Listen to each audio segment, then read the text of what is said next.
Laker fans, I am always, and I mean I'm always astonished by Laker fans, just in general. Any NBA team that has a fan base of casuals, I'm just always astonished by the things that they say, and I honestly get a kick out of it. Now, the Lakers right now, the fan base after losing to the Suns are going crazy. First I seen it was Klay Thompson, but now the main thing is getting Damian Lillard. And if you look at NBA memes Instagram page, you can see all the memes of Damian Lillard coming to the Lakers and LeBron trying to recruit Damian Lillard. It's just ridiculous. Now I'm gonna give y'all a couple of facts that were just stated by people at Portland and people on the Lakers. Now let's start off with Rob Pelinka. Now Rob Pelinka recently just said that he intends to keep the Lakers main core relatively the same. So what is that? Does that mean Schroeder, LeBron, Anthony? Like who does he consider the main core? Obviously it's going to be LeBron and AD, but who else?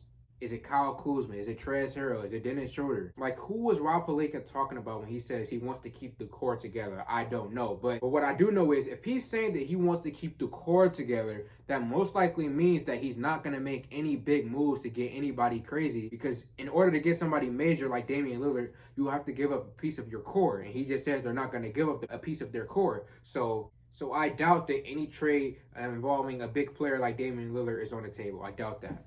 And then talking about Damian Lillard, apparently right now Damian Lillard just said that he's having major input for the new head coach of the Portland Trailblazers. So if he's over there in Portland, I know there was that ominous post that he posted on Instagram that made people think that he wanted out of Portland, but a few days later he's coming out saying that he's having involvement picking the new head coach. So if he's having involvement picking a new head coach, if you remember what he said a few years ago about being against super teams and wanting to stay loyal to Portland, I doubt that he will want to be on the Lakers, and I doubt that he will want to trade there and make a super team. Because Damian, obviously, I don't know him personally, but he seems like the type of guy who's loyal and stays to his word. And if you're loyal and you stay to your word, he's most likely going to stick to his word about being against super teams and teaming up with other players. And then again, people talk about Portland like there's some failure of a team.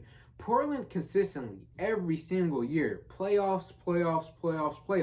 I remember back when they had LaMarcus Aldridge, and after he left, people thought that the Blazers were going to fall off, but Damian Lillard stepped up, and the Blazers kept on adding little pieces to help him out, and they've consistently been a playoff team. So the Blazers, they're not a failure of a franchise. They're a very good franchise. I don't get why people are acting like Damian Lillard, it's a must that he has to go. Now, if you're talking about in terms of competing for championships, yeah, the Portland, they're not going to be competing for championships.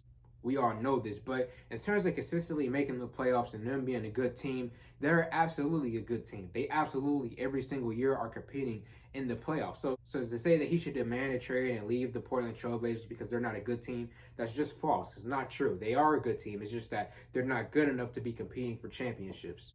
And fans, what are you going to do? Damian, he wants to stay. He's a loyal guy. What do you want to do? Are you going to try to force him against his will to come to the Lakers? Like, what is this? And then back to the Lakers side of things, I just feel like with what Rob Pelinka just said, I feel like there's not going to be any major trades this offseason. Now, that's not to say that there won't be any major free agency signings. Who knows what type of moves the Lakers are going to make, because they can, finagle their way into making some free agency signing that may change their franchise next season. But in terms of trades and giving away assets, I honestly doubt that the Lakers are going to give up anybody important.